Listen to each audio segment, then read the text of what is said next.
Sudah. Assalamualaikum warahmatullahi wabarakatuh. Alhamdulillahi haqqa hamdih. Wa ashhadu an la ilaha illallah wahdahu la syarika lah. Ta'ziman li majdih. Wa ashhadu anna Muhammadan abduhu wa rasuluh. Salawatu rabbi wa salamu alaihi. Wa ala alihi wa ashabih. Wa man sara ala nahjihi wa stanna bisunnatih ila yaumil qiyamah. Alhamdulillah, puji syukur kita haturkan kehadirat Allah Azza wa Jalla di kesempatan malam ini di kota Misai'id. Semoga Allah Subhanahu wa taala memberikan keamanan bagi masyarakat yang ada di sini dan negeri Qatar secara umum serta kaum muslimin dimanapun mereka berada. Kita dikumpulkan oleh Allah dalam rangka untuk belajar bersama. Semoga Allah Subhanahu wa taala jadikan majelis kita sebagai majelis yang barokah. Dan insya Allah kita mau membahas tentang ada apa dengan riba, yang itu merupakan salah satu judul buku yang pernah saya tulis dan sempat viral sekitar tahun 2017. Seingat saya di salah satu daurah Qatar yang kesekian, kita sudah pernah menyinggung buku ini. Namun mengingat dari panitia ingin agar tema ini diangkat kembali, maka di kesempatan kali ini kita mau mengulang materi yang barangkali sudah pernah kita bahas. Dan seperti yang tadi pagi kita sampaikan, bahwa mengulang ilmu tidak akan menghasilkan efek bosan. Karena ketika kita belajar, perlu untuk selalu diulang. Sebab yang namanya ilmu ketika tidak diulang akan lupa.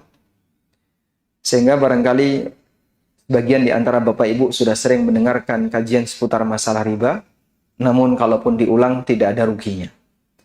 Baik, saya sudah siapkan satu materi yang insya Allah akan kita bahas dalam waktu yang lebih singkat, karena tadi, dan ini dipesani oleh panitia, kalau bisa malam Jumat dibuat tema tanya jawab atau bagian tanya jawab lebih banyak. Maka nanti mungkin pengantar materinya tidak lebih panjang dibandingkan kajian yang sebelumnya. Bisa di share screen? Kita coba tampilkan seperti ini. Nah, ini sesekali kajian pakai proyektor. Tapi belum teruji, berhasil nggak ya? Bismillah.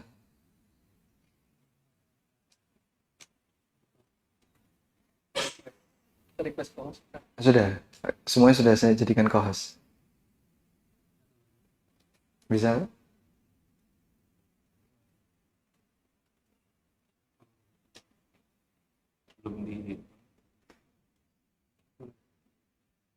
Oh, ada satu lagi yang masuk. Guroba Muscat. Orang Muscat sampai sini juga.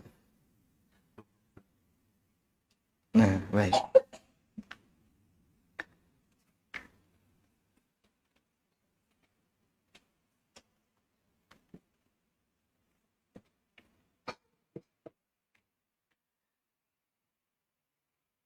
Bisa? Nah.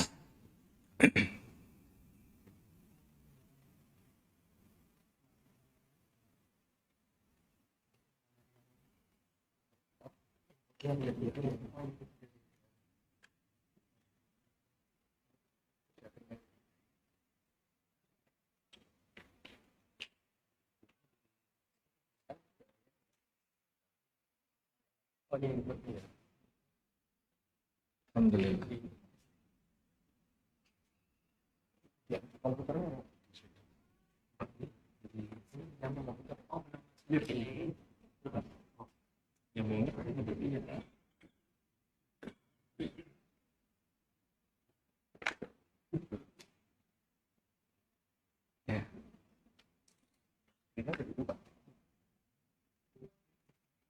Alhamdulillah.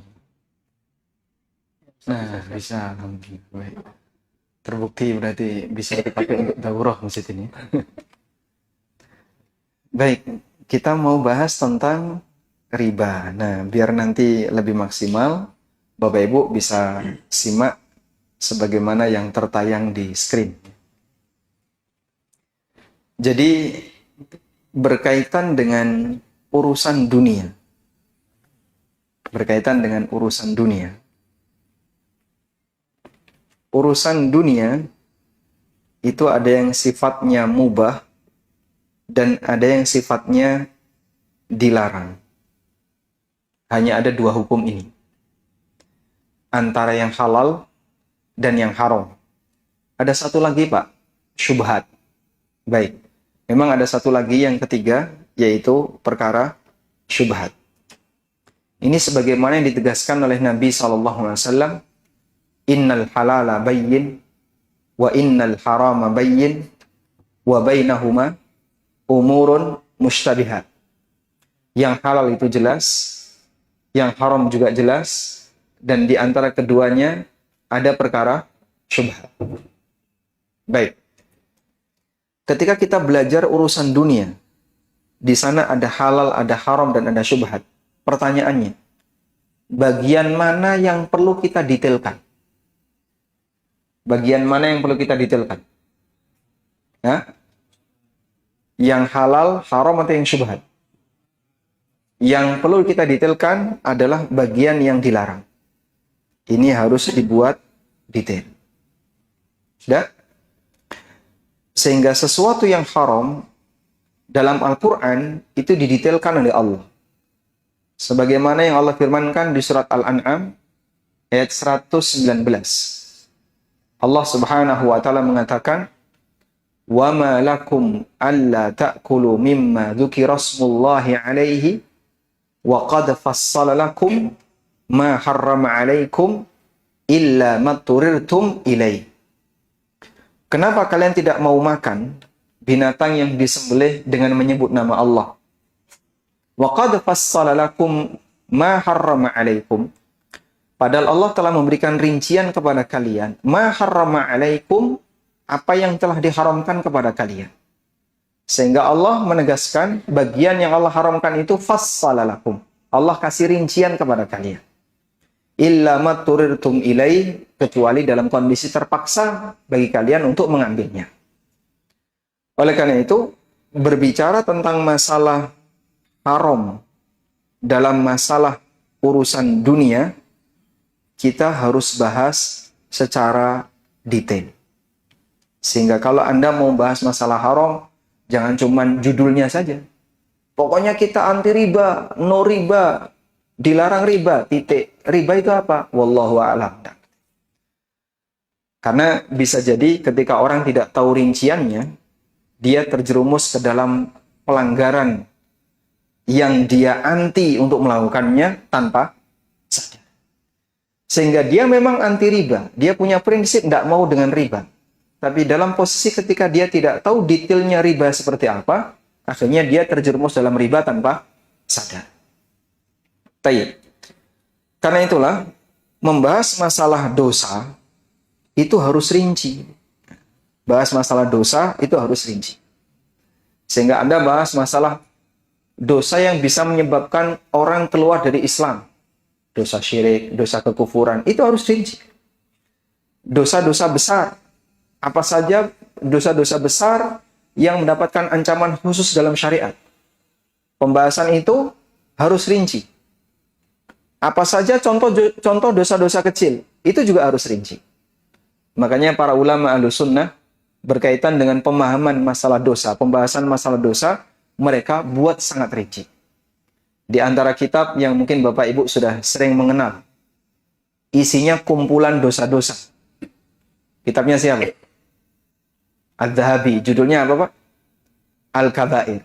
Isinya kumpulan dosa-dosa. Ratusan dosa dimasukkan oleh Adz-Dzahabi di kitab itu. Kenapa demikian banyak, Pak? Karena belajar dosa itu harus rinci. Sebagaimana ketika Anda belajar sesuatu yang haram, harus rinci. Kalau sebatas teriak-teriak anti syirik, anti riba, anti dosa besar, anti, tapi tidak tahu rinciannya, bisa jadi yang bersangkutan terjerumus ke dalam perbuatan yang terlarang itu tanpa sadar.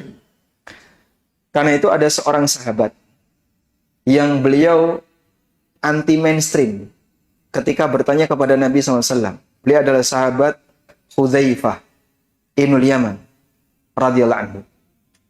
Sahabat Hudzaifah pernah mengatakan bagaimana testimoni beliau ketika belajar kepada Rasulullah sallallahu alaihi wasallam.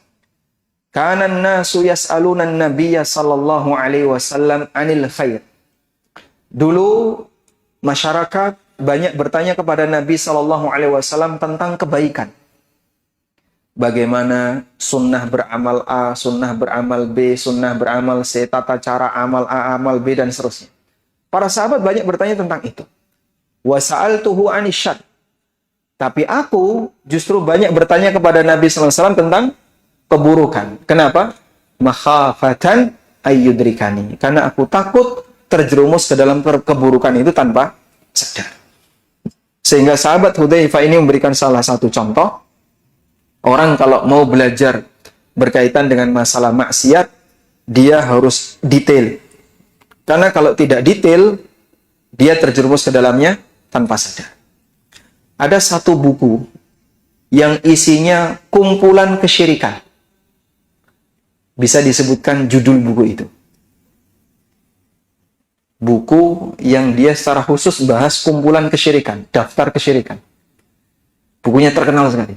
Mungkin Anda sudah sering membacanya. Sebutkan nama buku itu. Ya? Mujarobat. Itu belajar jadi dukun. Bukan ya. Buku itu adalah Kitabut Tauhid. Kitabut Tauhid karya Syekh Muhammad. Ini judulnya Kitabut Tauhid, tapi isinya kitab syirik. Sehingga beliau sebutkan tentang keutamaan tauhid dan seterusnya dalam beberapa bab di depan.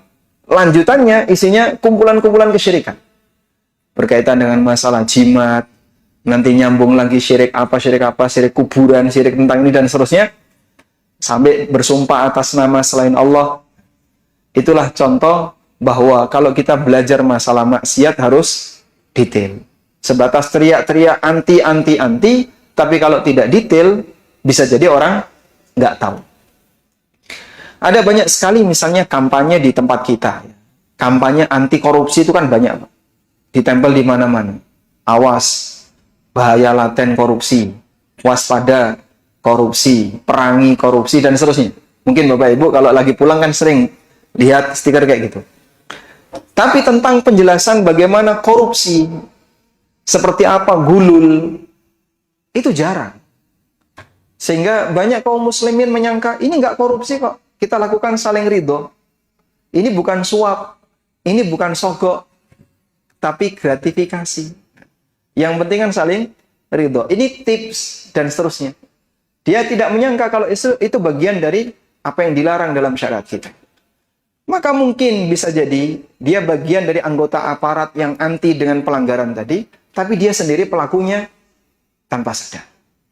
Maka bicara masalah sesuatu yang haram sekali lagi harus rinci. Sehingga kalau kita bahas masalah riba, maka kita akan bahas secara rinci. Jika tidak rinci, mungkin dia bisa teriak anti riba, tapi dia tidak tahu seperti apa riba yang sejatinya. Baik. Disebutkan dalam sebuah riwayat bahwa Nabi SAW menceritakan tentang pintu-pintu riba. Pintu riba ada 70 sekian pintu. A'laha, yang paling tinggi atau yang paling rendah adalah seperti ayyankihar rajulu umma. Seorang lelaki berzina dengan ibunya. Baik, Pak. Kalau di situ ada 73 pintu, Pak. Jumlahnya banyak. Boleh nggak, Pak, disebutkan 10 saja pintu riba yang Bapak kenal? 1. Pintu riba ada 70 sekian pintu. Banyak ya. Sekarang saya tanya kepada Bapak Ibu yang usianya sudah 40-an ke atas. Pintu riba yang jumlahnya banyak tadi, tolong sebutkan 10 saja. 1. Mulai dari yang paling kanan. Resiko duduk di depan. 1.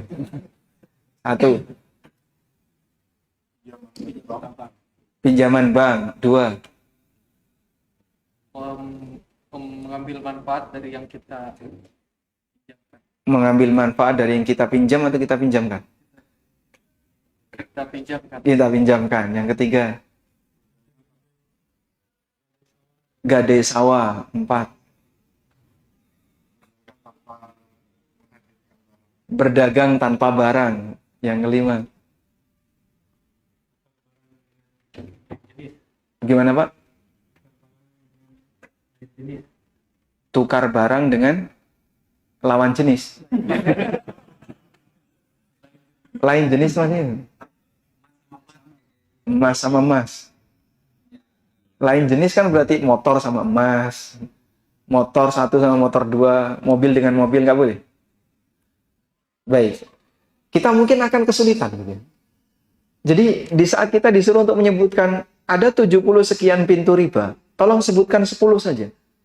Kita kesulitan. Berarti masih banyak yang tidak kita ketahui.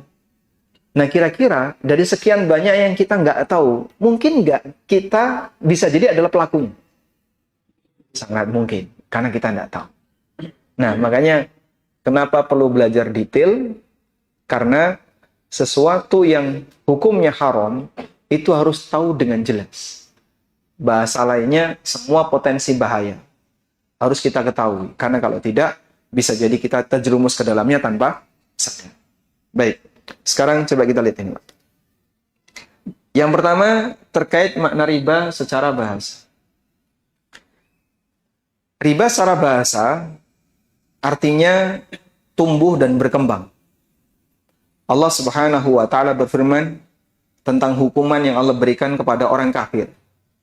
Fa'asau rasula rabbihim fa'akhadhahum akhdatan rabiyah. Para musuh Nabi itu durhaka kepada utusan Allah, maka Allah menyiksa mereka dengan siksaan rabiyah. Yang dimaksud dengan siksaan rabiyah adalah siksaan yang terus bertambah. Ini merupakan dalil bahwa hukuman yang diberikan oleh Allah kepada orang kafir itu makin lama makin bertambah. Sehingga kalau orang saat ini ketika di dunia dia memahami teori adaptasi. Pak, manusia kalau di neraka nggak mati-mati kan dia beradaptasi, Pak. Setelah itu bermutasi. Lalu setelah bermutasi, wah, nanti dia jadi manusia api. Kebal api. Rumangsamu. Terus, lah kalau sudah jadi manusia api, dia tidak akan merasakan sakitnya api. La haula wala quwata illa billah. Dan ada sebagian orang-orang yang menyimpang punya keyakinan seperti itu. Nanti lama-kelamaan, orang yang berada di neraka tanpa ujung itu akan beradaptasi lalu bermutasi, akhirnya dia sudah tidak lagi merasakan sakitnya api. Karena saking lamanya dia berada di dunia api. Nah, bayangan seperti ini kan menyimpang, ya? Karena dia meremehkan siksaan Allah Subhanahu wa taala. Nah, ayat ini salah satu di antara dalil bahwasanya siksaan yang diberikan oleh Allah Subhanahu wa taala kepada penduduk neraka itu selalu ditambahkan oleh Allah. Akhdatun rabiyah. Allah sebut sebagai siksaan yang rabiyah. Rabiyah artinya tumbuh dan berkembang. Allah juga berfirman di surat Al-Hajj ayat yang kelima berkaitan dengan kondisi bumi. Fa'idha anzalna 'alaihal ma'ah tazzat wa rabat. Ketika kami turunkan di atas permukaan bumi itu al-ma'a, air hujan. Ihtazzat wa rabat. Maka bumi itu bergetar, wa rabat dan tumbuh. Itulah makna riba secara bahasa. Artinya apa tadi? Tumbuh dan bertambah. Baik. Karena itu para sahabat ketika mereka menceritakan peristiwa saat Nabi SAW pada waktu makan bersama, hidangan yang tersedia itu terbatas. Kemudian oleh Nabi SAW diciduk, dibagikan kepada para sahabat yang jumlahnya banyak. Nah, yang bercerita ketika itu mengatakan, wa ma akhadha minha illa roba min asfaliha. Setiap kali Rasulullah SAW mengambilnya, tumbuh dari bawahnya. Illa roba min asfaliha. Kuah itu atau sayuran itu tumbuh dari bawah. Sehingga para sahabat, walaupun jumlahnya banyak, mereka bisa mengkonsumsi hidangan yang sifatnya terbatas karena mukjizat Nabi SAW bahwa kuah tadi, isinya makanan tadi selalu tumbuh dengan mukjizat Rasulullah SAW. Selanjutnya kita beralih ke makna riba secara istilah. Riba secara istilah, dalam syariat, riba secara istilah memiliki dua sudut pandang. Riba dalam makna luas dan riba dalam makna yang lebih sempit.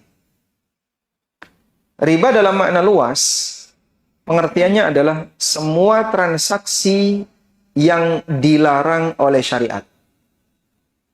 Semua transaksi yang dilarang oleh syariat, itu bisa disebut riba. Baik yang ada hubungannya dengan utang piutang, maupun yang tidak ada hubungannya dengan utang piutang. Baik yang ada kaitannya dengan benda ribawi, maupun yang tidak ada kaitannya dengan benda ribawi. Pokoknya semua transaksi yang dilarang oleh syariat, baik karena alasan goror, karena alasan dolim, karena alasan riba, semuanya bisa disebut riba. Secara makna istilah yang lebih luas. Contoh penggunaan ini bisa kita dapatkan dari dialognya para sahabat. Sahabat Ibnu Abi Aufa pernah mengatakan, An-najishu akilu riban kha'in. Pelaku najas itu pemakan riba pengkhianat. Apa yang dimaksud dengan pelaku najas, Pak? Pelaku najas itu seperti ini. Kalau ada dua orang, A dan B, mereka sedang tawar-menawar. A sebagai penjual dan B sebagai pembeli. Mereka sedang tawar-menawar. Kemudian tiba-tiba datang Mukidi. Terus si Mukidi ini tanya, ditawar berapa? 500. Wah, saya berani 700, ini barang bagus. Dia ngomong seperti itu di depan penjual dan pembeli. Akhirnya memotivasi pembeli untuk segera beli.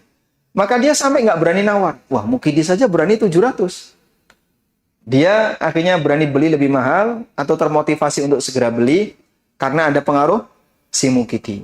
Padahal Mukidi ini sifatnya berpura-pura. Nah, transaksi ini kalau sampai terjadi, maka si Mukidi ini disebut najis. Akadnya namanya najas. Pelanggaran seperti ini namanya pelanggaran najas. Dan Nabi SAW mengatakan, An-najishu, si pelaku najas, akilur riba kha'in, dia pemakan riba pengkhianat. Padahal ada nggak transaksi utang piutang di situ? Tidak ada. Kesalahan yang dilakukan oleh najis ini apa? Menipu calon pembeli atau calon penjual untuk segera bertransaksi, sehingga dia merasa bahwasanya transaksi itu aman, padahal aslinya dia ditipu. Dan turunan praktek najas ini cukup banyak di sekitar kita. Salah satu di antara alasan para ulama melarang jual beli follower, jual beli akun medsos, itu karena najas. Kenapa, Pak? Seolah-olah followernya banyak. Seolah-olah laris. Komentarnya banyak. Padahal aslinya itu adalah dibuat-buat. Nah, praktek seperti ini masuk kategori najas. Makanya testimoni, kalau ternyata dikondisikan tidak organik, masuk dalam kategori najas. Dan sekarang banyak testimoni online yang tidak organik ya. Bayar orang, tolong dong kasih testimoni, padahal dia bukan konsumen, tapi dia cuma nyuruh orang aja untuk ngasih testimoni. Itu masuk kategori najas. Kemudian kita juga bisa mendapatkan keterangan tentang makna riba secara luas tadi dalam penjelasan Aisyah radhiyallahu anha. Beliau mengatakan, "Lamma unzilatil ayatu min akhir suratil Baqarah fir riba." Ketika turun penjelasan tentang riba di akhir dari surat Al-Baqarah, Rasulullah sallallahu alaihi wasallam menuju masjid, faharramat tijarata fil khamri, lalu beliau mengharamkan praktek perdagangan khamr. Ayatnya berisi tentang riba, larangan riba, tapi Nabi SAW melarang jual beli khamr. Jual beli khamr hukumnya apa? Haram, walaupun tidak ada kaitannya dengan utang piutang. Tapi kenapa ketika turun ayat riba, Nabi SAW melarang jual beli khamr. Nah, itu salah satu di antara contoh penggunaan makna riba secara istilah dalam arti yang lebih luas. Mencakup semua transaksi haram dalam syariat. Selanjutnya, kita beralih ke makna riba secara istilah dalam arti yang lebih sempit. Para ulama memberikan definisi sebagai berikut. Ada banyak sekali redaksi yang disampaikan oleh para ulama dalam mendefinisikan riba secara makna istilah dengan arti yang lebih sempit. Tambahan khusus diantaranya ya, tambahan khusus yang dimiliki oleh salah satu pelaku akad tanpa ada imbalan sebaliknya. Definisi ini saya ambil di Islam Web. Webnya Qatar ya. Tambahan khusus ziyadah makhsusah li ahadit tarafain bila iwad. Tambahan khusus yang dimiliki oleh salah satu pelaku akad tanpa ada imbal balik. Baik, seperti apa Pak contohnya? Anda bisa lihat kayak gini ilustrasinya ya. Jika ada orang bertransaksi, dia pinjam 1 juta, kemudian nanti dia diminta untuk mengembalikan 1 juta plus 100.000. Sekarang Bapak Ibu bisa lihat. Apa penyeimbang 100.000? Apa penyeimbang 100.000? Kosong. Tidak ada. Tambahan khusus yang dimiliki oleh salah satu pelaku akad tanpa ada penyeimbang, ini statusnya riba. Coba bandingkan dengan yang kedua.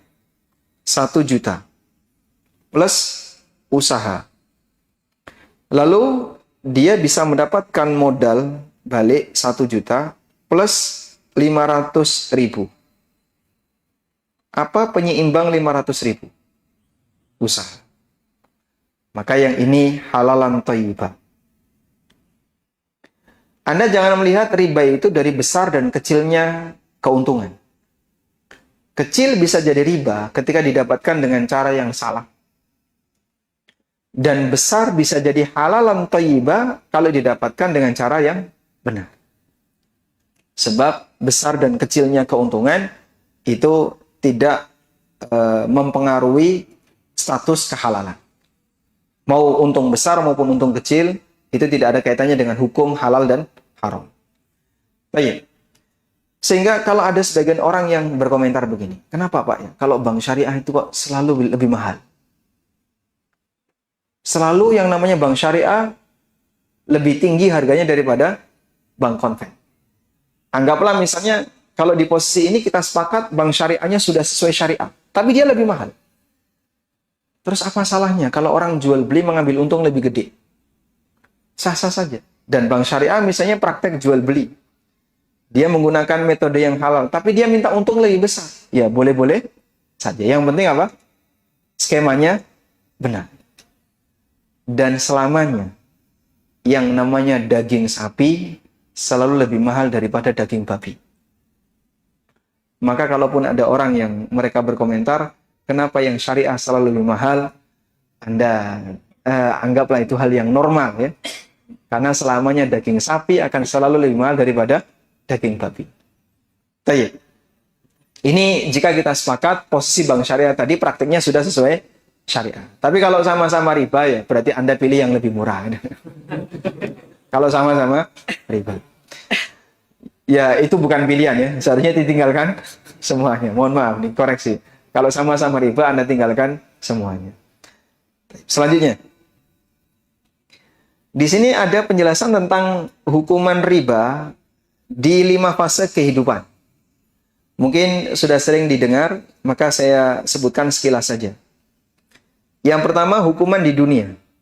Hartanya dibinasakan oleh Allah, sebagaimana yang Allah tegaskan di surat Al-Baqarah ayat 276, Yamhaqullahu riba wa yurbis sadaqat. Allah membinasakan riba dan menumbuhkan sedekah. Kata Ibnu Katsir rahimahullah, makna Allah membinasakan riba ayyudhibuhu imma bi ayyudhibahu bil kulliyah Maksudnya adalah Allah akan hilangkan harta riba itu. Bisa jadi Allah hilangkan 100% min yati sahibihi, dari tangan pemiliknya. Dia kaya dari hasil riba, tiba-tiba harta itu hilang. Mudah bagi Allah untuk membuat rumahnya kebakaran. Mudah bagi Allah untuk menjadikan mobilnya kecelakaan sehingga rusak, nggak bisa dipakai. Au yahrumahu barakata malihi, atau Allah haramkan dia untuk mendapatkan keberkahan hartanya. Sehingga makna Allah membinasakan riba, kata Al-Hafidz Ibnu Katsir, ada dua. Dibinasakan fisiknya atau dicabut keberkahannya. Fala yantafi'u bihi, sehingga dia tidak bisa memanfaatkannya sedikit pun. Dan dua-duanya hukuman yang diberikan oleh Allah Subhanahu wa taala bagi sang. Mana kira-kira yang lebih parah? Hukuman pertama atau kedua? Orang yang dia melakukan transaksi riba, lalu dia mendapatkan harta. Ada dua kemungkinan hukuman ketika di dunia. Hartanya dihancurkan, atau yang kedua, hartanya tetap, tapi pemiliknya nggak bisa memanfaatkan. Kira-kira yang lebih parah yang mana? Hah? Pertama atau kedua? Baik. Korun itu hartanya dibinasakan. Fir'aun itu hartanya dibuat utuh, orangnya yang dimatikan. Sehingga pada saat Nabi Musa alaihissalam bersama Bani Israel menyeberangi Laut Merah, Fir'aun dengan kesombongannya berusaha untuk mengejar. Orang ini kalau mikir, nggak bodoh-bodoh amat. Ya. Kalau dia mikir, terus dia balik ke Mesir, Fir'aun tetap bisa jadi raja. Bisa menikmati seluruh kekayaannya. Tapi emosinya menutupi akalnya. Sehingga sombongnya membuat dia ngejar, padahal dia beresiko besar. Begitu di tengah, Allah binasakan semuanya. Dia dan bala tentaranya, semuanya laki-laki mati. Al-jaza'u min jinsil amal. Sebagaimana dulu dia membantai Bani Israel yang laki-laki, Allah Subhanahu wa taala membantai mereka, menghabisi mereka yang laki-laki. Wanita Mesir utuh. Wanita Mesir utuh.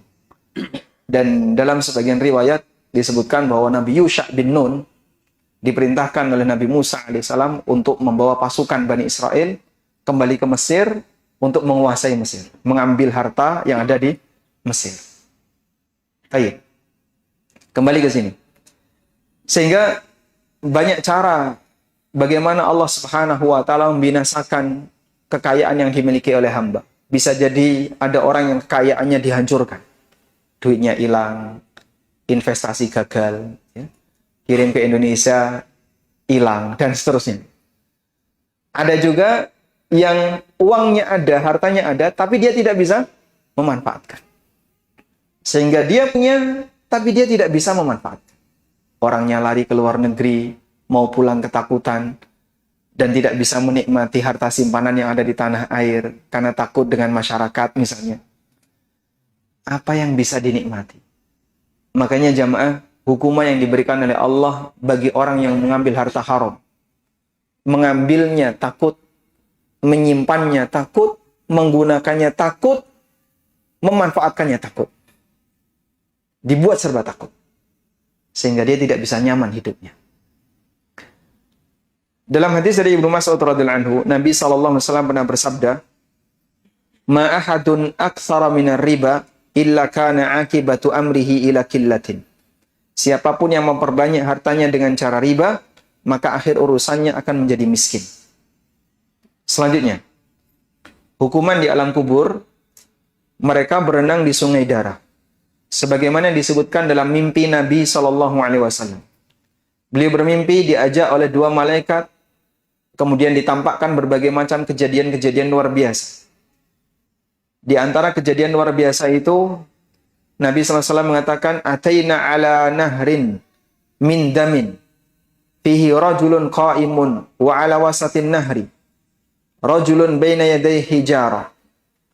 Aku mendatangi sungai dari darah. Di tepi sungai itu ada orang yang berdiri, dan dia membawa bebatuan. Lalu di tengah sungai ada orang yang berenang. Fa aqbala ar-rajulu alladhi fi an-nahr. Fa idza arada ar-rajul ay yakhruja rama ar-rajulu bihajarin fi fihi. Setiap kali yang berada di tengah sungai mau berusaha untuk menepi, dilempari batu ke arah mana? Mulutnya. Batu itu masuk ke mulutnya. Terus balik lagi. Berenang lagi ke tepi. Dilempari lagi batu masuk ke mulutnya. Berenang lagi ke tengah. Terus seperti itu. Ila ayyasha Allah.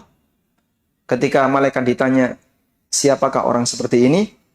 Kemudian malaikat menjawab, itu adalah akilur riba, pemakan riba. Dan cerita ini disampaikan oleh Nabi SAW ketika mengisahkan tentang aneka hukuman-hukuman yang diberikan oleh Allah ketika di alam kubur.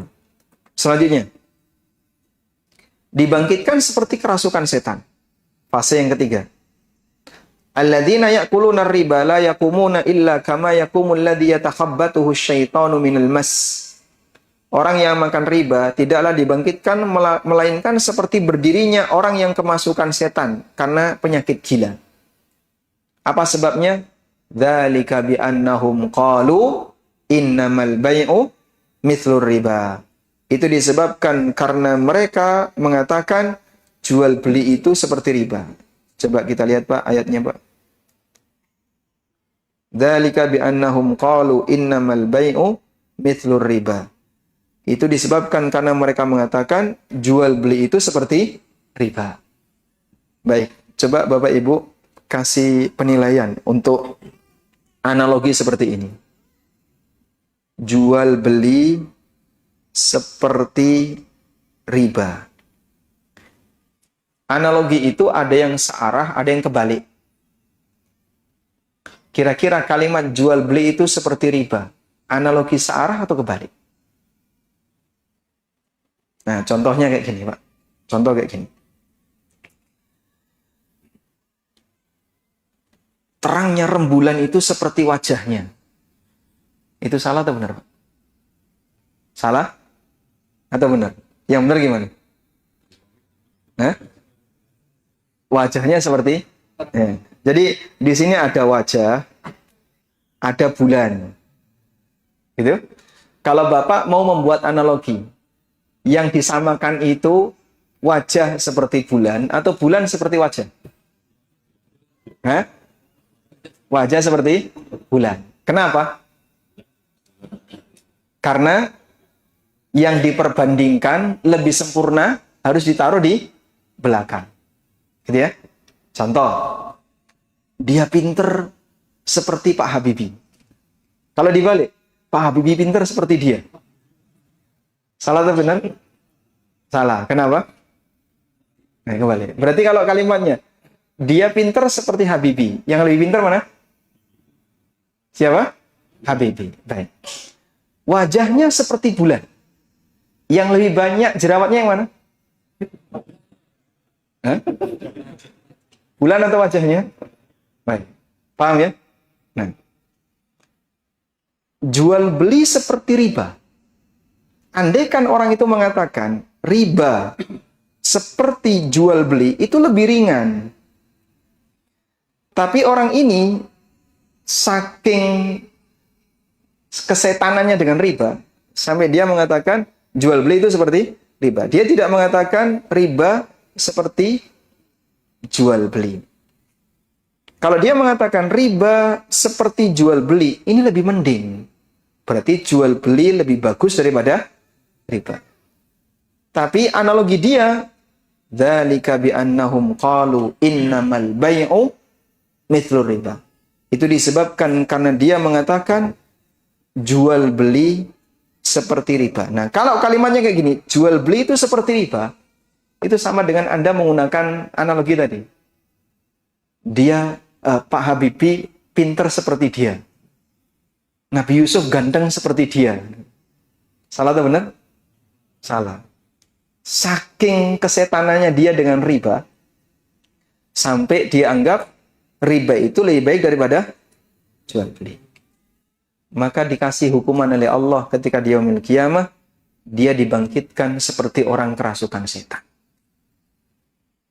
Nah, itulah kaitannya al-jaza'u min jinsil amal.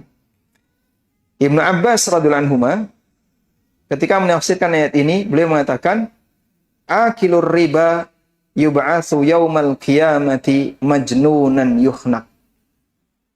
Pemakan riba akan dibangkitkan di hari kiamat dalam kondisi gila yang tercekik, seperti orang gila yang tercekik. Jadi maksud kesetanan itu penampilannya, kata Ibnu Abbas, seperti orang gila yang tercekik. Kayak gimana Pak? Wallahu a'lam. Ini hukuman besok di hari kiamat saat dibangkitkan oleh Allah Ta'ala. Fase yang keempat. Hukuman di padang mahsyar ditantang perang. Sebagaimana Allah tegaskan di Al-Baqarah 279, fa illam taf'alu fa'dzanu biharbin minallahi wa rasulih. Kalau kalian tidak mau meninggalkan riba, umumkan untuk perang dengan Allah dan Rasulnya. Ibnu Abbas menjelaskan, yuqalu yaumal qiyamah, besok di hari kiamat akan diperintahkan liakili riba, kepada para pemakan riba, khud silahaka lil harbi, ambil senjatamu untuk perang. Tayyib.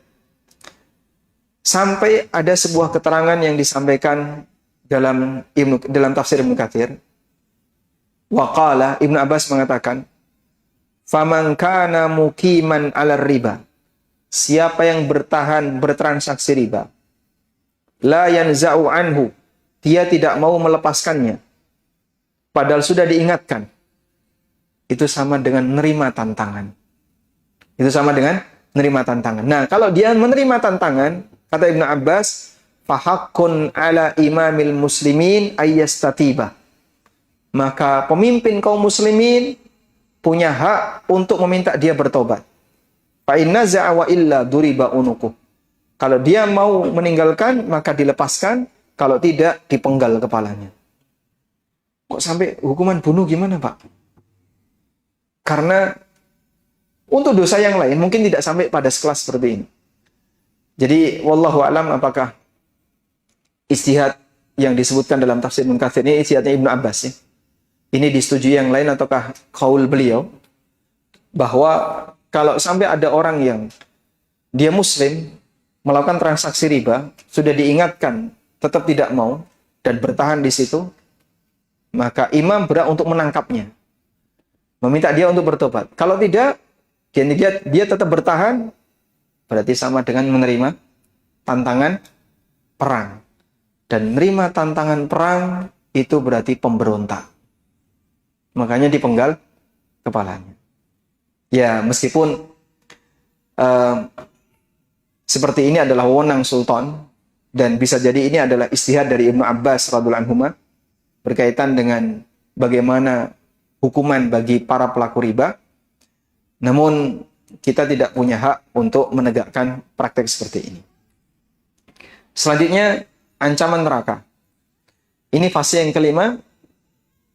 Allah Ta'ala berfirman, وَذَرُوا مَا بَكِيَ مِنَ الرِّبَا إِن كُنْتُمْ مُؤْمِنِينَ.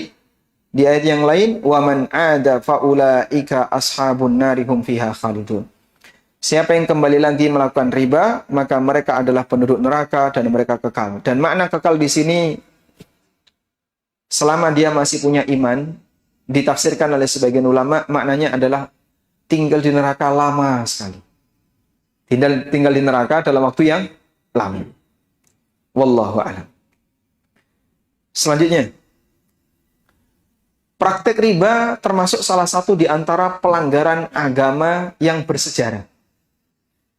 Sehingga sudah disebutkan dalam kitab-kitab samawi masa silam. Termasuk disebutkan dalam Taurat. Sebagaimana yang Allah tegaskan dalam Al-Quran tentang pelanggaran Yahudi. Yahudi itu punya pelanggaran wa akhdhihimur riba wa qadnuhu anhu. Yahudi tetap mengambil riba, padahal sudah dilarang. Kata Al-Mawardi, inna riba lam yahilla fi syari'atin qat. Riba itu tidak pernah dihalalkan dalam semua syariat. Lalu beliau mengutip surat An-Nisa ayat 161 tadi. Yakni fil kutubis sabiqah, maksudnya adalah dalam kitab-kitab sebelumnya. Allah telah haramkan riba kepada Yahudi, dan mereka telah mengetahui itu. Sehingga pelanggaran transaksi riba termasuk pelanggaran bersejarah. Sudah ada sejak masa silam, jauh sebelum Quran diturunkan. Bahkan sudah terjadi sebelum Taurat diturunkan. Maka saat Taurat diturunkan, pelanggaran itu sudah ada. Artinya, kalau itu sudah disebutkan dalam Taurat, berarti kejadiannya ada sebelum atau setelah Taurat? Ya? Kalau sudah disebutkan dalam Taurat, berarti kejadiannya sebelum atau setelah Taurat? Sebelum. Kenapa? Nah, kalau pelanggarannya belum ada, kan tidak disebutkan di kitab. Tapi ketika pelanggarannya sudah ada, maka kitab menyebutkan pelanggaran itu agar pelakunya meninggalkannya. Baik. Kalau Bapak saya tanya, kejadian Ashabul Kahfi itu lebih tepatnya, ada dua nabi di sini ya, Nabi Musa dan Nabi Isa. Lebih tepatnya sebelum Nabi Musa, antara Musa dan Isa, atau setelah Nabi Isa? Kejadian Ashabul Kahfi sebelum Musa, antara Musa sampai Isa, atau pasca Isa? Antara Musa dan Isa, atau yang mana? Sebelum Nabi Musa, antara Musa dan Isa, setelah Isa? Tergantung sutradara filmnya ya. Sudah nonton belum? Oh belum. Dulu kan tayangan menjelang berbuka itu. Baik. Kalau yang ma'ruf, yang banyak diceritakan di tontonan itu, kejadiannya pasca Isa. Dia penganut ajaran Isa. Benar nggak Pak itu Pak? Yahudi itu pernah bertanya kepada Nabi SAW untuk ngetes Rasulullah SAW tentang Ashabul Kahfi. Berarti Yahudi tahu nggak? Dari mana? Nah, bisa jadi dari kitab mereka. Dari kitab Taurat. Jika itu memang benar ada dalam kitab Taurat, walaupun kita nggak ngecek ya, berarti kan kejadiannya sudah ada sebelum Taurat diturunkan. Maka kita bisa memprediksi kejadian itu bisa jadi sebelum Musa. Baik. Selanjutnya. Ada satu fenomena tentang orang musyrikin takut kualat karena riba. Abu Wahab bin Abid bin Imran bin Makhzum, salah satu tokoh dari Bani Makhzum. Bani Makhzum termasuk di antara suku terhormat di kalangan suku Quraisy. Saingannya suku siapa? Bani Hashim. Siapakah nama penjahat dari Bani Makhzum? Abu Jahal Al-Makhzumi. Siapa lagi? Al-Walid bin Mughirah. Dan mereka penjahat-penjahat besar yang sangat memusuhi Nabi SAW. Rata-rata dari Bani Makhzum. Baik. Nah, pada saat Ka'bah itu roboh, orang musyrikin mereka mengumpulkan dana untuk renovasi. Namun ada pengumuman yang disampaikan oleh Abu Wahab ini. Bagaimana kriteria dana yang boleh diterima? Kata Abu Wahab, ya ma'syara Quraisy, la tudkhilu fi bunyaniha min kasbikum illa tayyiba. Wahai orang Quraisy, janganlah kalian melibatkan dana untuk renovasi Ka'bah illa tayyiba, kecuali yang halal. Tidak boleh dari hasil upah pelacuran, jual beli riba, atau kedoliman kepada siapapun. Masya Allah. Jadi, karena ini adalah bangunan yang sangat dimuliakan, walaupun mereka itu orang musyrik, tapi secara naluri mereka tahu riba itu haram. Apakah orang Quraisy baca Taurat? Tidak. Mereka adalah ummiyun yang nggak ngerti isi kitab. Terus kenapa ketika mereka renovasi Ka'bah kok sampai nggak boleh ada riba di situ? Naluri mereka memahami riba itu kejahatan. Makanya mereka tidak mau melibatkan dana riba untuk pembangunan Ka'bah. Apa pengaruhnya, Pak, ketika mereka tidak melibatkan dana seperti ini? Biayanya kurang. Sehingga Ka'bah dibangun tidak seperti kondisi semula. Sehingga yang terjadi gimana? Hijri Ismail yang tidak ditinggikan tadi. Karena mereka kekurangan biaya. Baik. Kemudian kita beralih ke praktek riba jahiliyah. Zaid bin Aslam pernah bercerita tentang skema riba jahiliyah. Karena riba fil jahiliyah, di antara bentuk riba jahiliyah adalah seseorang atau si A utang kepada si B sampai batas waktu tertentu. Ketika sudah jatuh tempo, maka si B mengatakan kepada si A, "Aqdi am turbi." Kau lunasi sekarang, atau kalau enggak, kasih tambahan.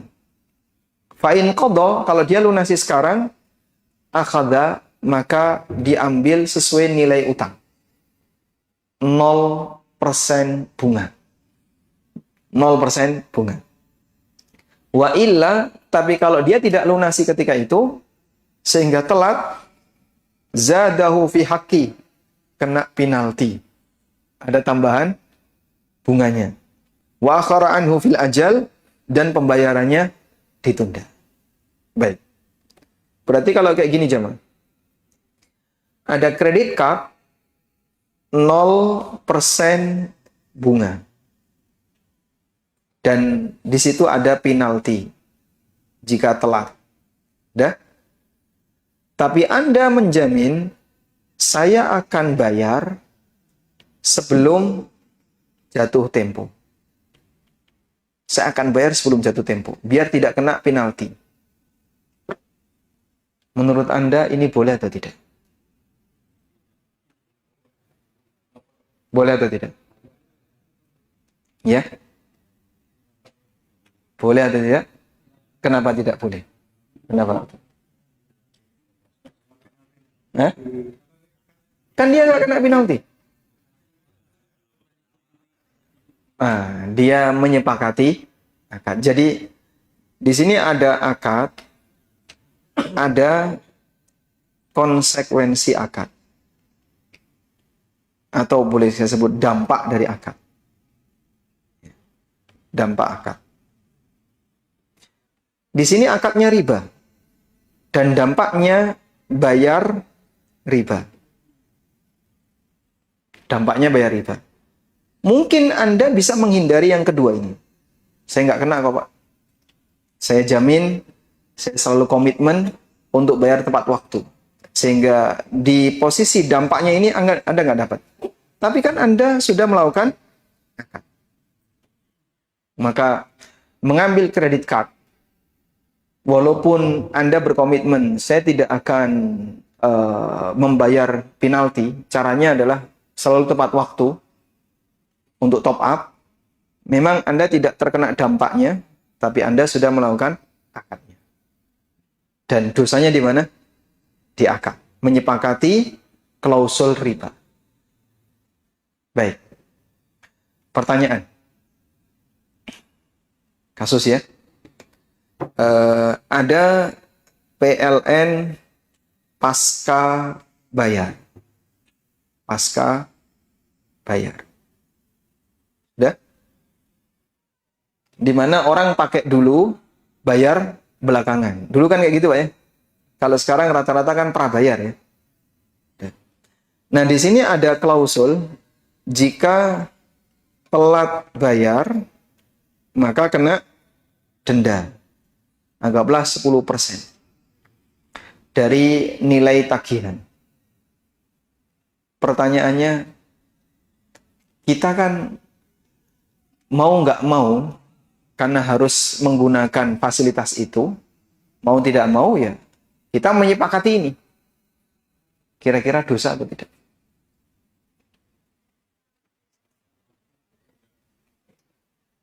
Dosa atau tidak? Misalnya fasilitas komunikasi, pasca bayar, ya. Pakai dulu, nanti bayar belakangan. Tapi kalau kamu telat bayar, melebihi tanggal sekian, kena denda. Nah, karena yang tersedia hanya itu, mau nggak mau kita sepakat. Boleh atau tidak? Boleh. Kenapa? Darurat. Tanpa listrik mati. Nggak ada pilihan. Hah? Pakai diesel. Masih ada solusi yang lain. Baik. Ini yang disebut dengan akad id'an. Akad id'an. Apa itu Pak akad id'an? Akad di mana semua klausulnya sepihak. Dan kita tidak punya wewenang untuk menghindari. Bahkan sampai harganya pun nggak bisa tawar-menawar. Anda ngambil listrik kan nggak bisa. Saya mau beli borongan nih. Beli listrik borongan. Ya. Nawar sekian persen boleh nggak? Nggak bisa. Mereka sudah menetapkan semuanya. Tinggal pokoknya checklist setuju pasang. Kalau nggak setuju, ya tidak diinstal. Sudah? Namanya akad apa? Id'an. Baik. Lalu, boleh nggak Pak kita mengikuti akad id'an yang di situ ada klausul bermasalah? Ya, seperti salah satu contohnya adalah denda tadi, yang ini riba. Bukankah kredit card juga id'an, Pak? Saat Anda ngambil kredit card, bisa nggak nawar? Nawar bisa nggak? Hah? Nggak ada. Mereka sudah punya SOP, sudah punya sistem, Bapak tinggal checklist setuju, tanda tangan, selesai. Sudah? Sehingga di posisi itu, Anda sama sekali tidak dilibatkan untuk mengatur misalnya waktu batas limit top up, kemudian penaltinya berapa persen. Anda tidak punya hak untuk mengatur di situ. Nah, berarti di situ ada sifatnya akad id'an. Kemudian yang kedua, ini dibutuhkan atau tidak? Dalam arti mendesak atau tidak? Nggak mendesak kok Pak. Kalau nggak mendesak, tinggalkan. Mendesak Pak, baik. Anda sudah punya poin yang kedua. Ini mendesak. Sudah? Nah, ketika di situ posisi Anda adalah mendesak, maka Bapak masih diizinkan dari sisi ada keterpaksaan. Poin ketiga. Poin yang ketiga. Mungkinkah dampaknya dihindari? Dampaknya dihindari. Anda jawab, mungkin. Caranya, bayar tepat waktu. Kalau kita bayar tepat waktu, kita nggak kena denda. Sudah? Nah, jika dalam sebuah akad bermasalah, 3 ini ada, hukumnya boleh. Jika dalam sebuah akad bermasalah, 3 unsur ini ada, hukumnya boleh. 1, klausul bermasalah itu berasal dari pihak kedua yang kita tidak punya wewenang untuk menghapus atau mengaturnya. Yang kedua, sifatnya adalah kebutuhan pokok dan kita mendesak untuk mendapatkannya. Yang ketiga, memungkinkan dampaknya untuk dihindari. Nah, inilah yang mendasari munculnya fatwa kalau ada orang dari Timur Tengah, kemudian dia menggunakan kredit card ke luar negeri, misalnya ke Eropa dan seterusnya. Dia hanya bisa booking hotel, beli tiket pesawat dengan menggunakan jaringan kredit card. Nggak ada yang lain. Selain itu saya nggak bisa, Pak. Nah, itu difatwakan boleh karena memenuhi 3 ini. Dia sifatnya id'an. Yang kedua, sangat dibutuhkan. Yang ketiga, memungkinkan untuk dihindari. Ada salah satu di antara jamaah kalau nggak salah di Jakarta atau di Bandung. Beliau tanya ke saya, Pak, ada teman saya bilang ke saya ya. Jadi pada saat lagi santer-santernya anti riba, itu dia dites sama temannya. Anggaplah misalnya si A sama si B. Si A ini sudah ngaji, si B belum ngaji. Nah, si B itu bilang sama si A, kamu bilang kartu kredit itu haram. Terus dia buka Amazon. Dia buka Amazon.com. Terus dia tunjuk sebuah produk di situ. Si B bilang, wahai A, belikan saya barang ini tanpa menggunakan kartu kredit. Bisa nggak? Oh, nggak bisa. Ini harus pakai kartu kredit. Nah, itu kan berarti kartu kredit boleh. Kemudian si A tanya ke saya, itu jawabnya gimana? Coba tanya sama si B, dia butuh nggak buku itu? Nggak, ya sudah selesai. Oh, dia nggak butuh untuk belanja, ngapain harus? Sehingga sepanjang kita belum butuh untuk transaksi yang menggunakan kredit card, maka pada asalnya kita tidak harus, walaupun di tempat yang lain kita butuh. Tapi alasan butuh di tempat A tidak boleh dijadikan sebagai pembenar untuk di tempat B. Bisa dipahami insya Allah? Kondisi darurat itu ada di tempat A, tapi tidak darurat di tempat B. Bisa jadi mereka yang sering ke Eropa, sering ke Amerika, atau ke negara-negara yang hanya menerima jaringan transaksi keuangan melalui kredit card, dia sangat butuh itu. Tapi mungkin ini tidak berlaku bagi mereka yang tinggal di Salatiga atau di Boyolali atau pelosok Klaten ya. Kita lanjutkan. Riba jahiliyah tipe yang kedua. Qatadah pernah bercerita, inna riba ahlil jahiliyah, di antara bentuk riba jahiliyah adalah seseorang atau si A menjual barang kepada si B secara kredit sampai batas waktu tertentu. Ketika sudah tiba jatuh tempo, sementara si B tidak bisa melunasi, maka harga barang dinaikkan dan waktu pelunasan ditunda. Ini kalau dalam bahasa perbankan namanya restrukturisasi akad. Ya. Jadi posisi akad Bapak yang tidak bisa lanjut, dianggap akad itu dibatalkan, terus diulang akad berikutnya dengan tambahan bunga. Lebih panjang, tapi ada tambahannya. Jual beli rumah 5 tahun, tapi Bapak nggak sanggup dengan cicilan 5 tahun yang besar. Dan dibuat restruk jadi 10 tahun dengan bunga yang lebih besar. Nah, itu masuk kategori riba jahiliyah. Oleh karena itulah dalam jual beli kredit, jika harga sudah disepakati, kemudian terjadi penundaan pembayaran, tidak boleh ada kenaikan harga. Kalau ada kenaikan harga, masuk riba jahiliyah. Wallahu a'lam. Udah sampai di sini aja ya. Karena yang lain sudah pada ngantuk. Mungkin itu sebagai pengantar. Wassallallahu ala nabiyyina Muhammadin wa ala alihi wa sahbihi wa sallam. Ini mau langsung atau pakai WA? Langsung dulu. Yang tanya langsung boleh pulang duluan. Silakan. Bagaimana dengan hukum asuransi? Bagaimana dengan hukum asuransi? Asuransi Pada saat kita belanja kita dapat seperti apa, Pak? Miles.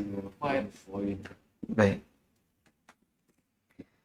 Jadi tidak semua hadiah itu layak dicurigai ya. Ada sebagian orang yang setelah belajar masalah riba, akhirnya dia jadi sensitif sekali dengan yang namanya hadiah. Belanja ini dapat hadiah, dapat kupon, dapat ini, oh riba semuanya. Tetangganya mau ngasih hadiah, oh, dicurigai riba juga. Sehingga jangan sampai gara-gara belajar masalah riba, terus kita jadi curiga semua bentuk hadiah. Tidak semua hadiah itu statusnya riba. Nah, kapan sebuah hadiah itu berstatus riba? Mungkin Bapak bisa gunakan standar ini. Fudhalah bin Ubaid radhiyallahu anhu pernah mengatakan, kullu qardin jarra manfa'atan fahuwa riban. Semua utang yang memberikan keuntungan, maka keuntungan itu adalah riba. Sudah? Berarti hadiah seperti apa yang berstatus sebagai riba? Hadiah karena latar belakang akad utang. Maka yang perlu dicurigai, yang perlu diwaspadai adalah hadiah yang timbul karena akad utang. Jadi selama tidak ada akad utang, adanya hadiah nggak jadi masalah. Sekarang coba Anda lihat fatwa yang pernah disampaikan oleh Ibnu Umar dan Ibnu Abbas tentang hadiah karena akad utang. Kalau ada orang yang memberikan hadiah disebabkan utangnya belum lunas, jadi Bapak misalnya ngutangi saudara di Indonesia senilai 10 juta misalnya. Nah, saat Bapak pulang kampung waktu Lebaran, lalu saudara Bapak ngasih hadiah kaleng kongguan. Isinya asli. Mohon maaf, saya belum bisa nyicil utang. Baik, pilihannya ditolak atau dihitung sebagai pelunasan. Pilihannya itu. Hadiah itu ditolak atau dihitung sebagai pelunasan. Ada orang yang bertanya kepada Ibnu Umar, saya mengutangi seseorang yang sebelumnya tidak kenal. Lalu dia memberi hadiah yang banyak sekali kepada saya. Apa yang harus saya lakukan? Jawab Ibnu Umar, rudda ilaihi hadiyatah au ihsibha lahu. Kembalikan hadiah itu atau hitung sebagai pelunasan. Dia datang ke Bapak, mohon maaf Pak ya, saya belum bisa nyicil utang. Ini ada duren untuk Bapak. Diterima nggak? Hah? Duren. Di sini tidak ada. Di sini ada nggak? Mahal, Masya Allah. Nah itu Bapak tiba-tiba dikasih duren di sini, diterima. Nah ketika Bapak menerima itu, tanya berapa ini harga duren? Ya kemarin saya beli 100.000. Oh berarti utangmu dipotong 100.000. Itu yang dimaksud dijadikan sebagai cicilan pelunasan. Jadi hadiah boleh diterima, tapi mengurangi nilai utang. Ini kalau ada kaitannya dengan utang, Pak ya. Nah, tapi kalau hadiahnya tidak ada kaitannya dengan utang, ya tidak perlu dicurigai. Bapak belanja itu pakai utang nggak? Tidak. Maka Bapak belanja, dapat kupon, dapat hadiah miles, dapat apapun, voucher dan seterusnya, insya Allah boleh diterima. Nah, sekarang bicara masalah asuransi. Sebenarnya asuransi ini di luar pembahasan riba, Pak. Ini lebih tepatnya goror. Karena standarnya begini. Saat kita membayar sesuatu, maka di situ kita mendapatkan sesuatu. Gitu ya. Ada keseimbangan seperti ini. Ada iwad, ada mu'awad. Bahwa iwad dan mu'awad harus selalu seimbang. Apa yang kita bayarkan diimbangi dengan apa yang kita terima. Sehingga kalau Anda misalnya beli sebotol air, 1 real. Bapak bayar 1 real, dapat sebotol air. Iwatnya berapa? 1 real. Mu'awatnya yang mana? Air botol ini. Sudah? Dan keduanya harus jelas. Iwatnya jelas, mu'awatnya jelas. Begini Pak. Kalau Bapak bayar, misalnya 10 juta, ya, lalu dapat apa? Di situ Bapak dapat peluang pasar. Peluang itu jelas atau tidak? Peluang itu jelas atau tidak? Tidak. Boleh nggak kayak gini? Nggak boleh. Nah, kalau terjadi seperti ini, namanya goror. Namanya goror. Transaksi goror itu ketika terjadi ketidakjelasan di salah satu objek akad. Baik. Premi asuransi. Saat kita bayar premi asuransi, sebenarnya apa sih yang kita dapatkan, Pak? Saat kita bayar premi asuransi, kita dapat apa, Pak? Jaminan kesehatan, jaminan resiko, intinya jaminan resiko ya, jaminan resiko. Kita mendapatkan jaminan resiko. Baik. Yang namanya resiko itu pasti atau tidak? Hah? Tidak. Bagaimana kalau sudah bayar, tapi nggak pernah terkena resiko? Hah? Balik nggak duitnya? Hilang. Hangus. Berarti rugi? Jadi misalnya asuransi kematian. Kalau mati, Bapak dapat 1 juta real. Betul sekali. Tahun. Kalau mati nanti dikasih 1 juta real. Sudah? Baik. Kalau nggak mati-mati, misalnya tentang asuransinya selama 30 tahun. Selama 30 tahun Bapak bayar premi, kalau Bapak mati dapat 1 juta real. Kalau nggak mati, hilang. Sudah?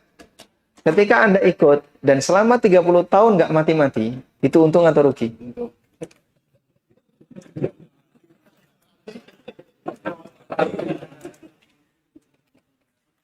Rugi.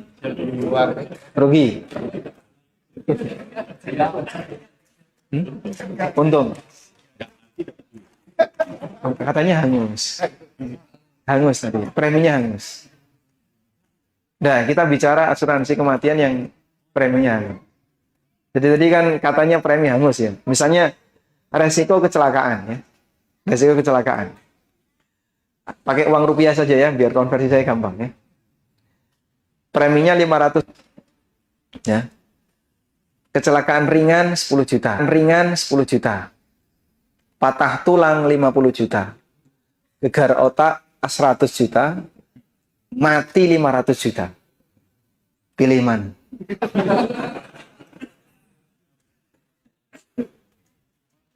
Selamat. Anda ikut 4 bulan 500 2 juta ya. Mati. Dapat 500 juta. Untung atau rugi?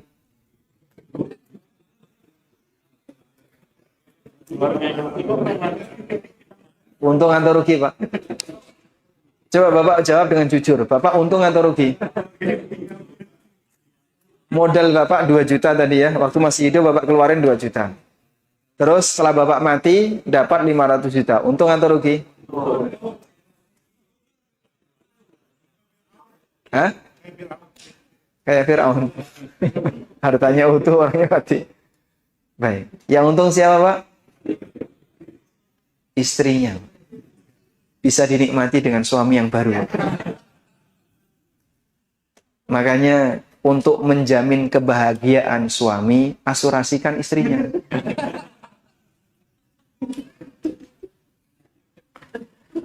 Ada yang tanya, kenapa sih yang diasuransikan itu kok mesti yang laki-laki? Iya, Pak. Kan jarang ada asuransi kecelakaan, resiko kerja, dan yang perempuan jarang kok ya. Yang sering diasuransikan yang mana? Yang? Karena Bapak diharapkan cepat mati. Nah, model transaksi seperti ini kira-kira Bapak nilai apa, Pak? Nggak jelas, nggak tahu. Ada orang yang bilang, loh itu kan sebagai bagian dari ikhtiar. Riba juga ikhtiar kalau kayak gitu. Kalau haram, ikhtiar, semua itu ikhtiar. Cuman ikhtiar itu ada pilihan. Antara yang halal atau yang haram. Kamu jangan pilih yang haram kalau bicara ikhtiar. Orang jualan babi pun dia bisa bilang ikhtiar. Wallahu a'lam. Cuman mungkin bicara masalah asuransi rinciannya perlu banyak. Ya. Karena produk asuransi itu beragam. Dan secara kesimpulan bahwa asuransi bisa kita bagi menjadi 2. Ada asuransi yang goror, ada asuransi yang syar'i, sesuai syariah. Maksudnya tidak ada pelanggaran syariat. Nah, yang kita bahas tadi yang sifatnya terlarang, tentu saja asuransi yang goror. Yang syariah kayak apa, Pak? Ya, perlu agak detail untuk menjelaskan itu. Dan jika ada produk-produk seperti itu, ya perlu dibandingkan. Betul nggak itu sudah sesuai syariat. Namun, ada satu kesimpulan yang pernah disampaikan oleh Syekh Sulaiman Ar-Ruhaili, hafizahullah. Tapi saya tidak mendengar langsung. Saya dengar dari salah satu teman saya. Semua transaksi asuransi dengan pemerintah, insya Allah nggak bahaya.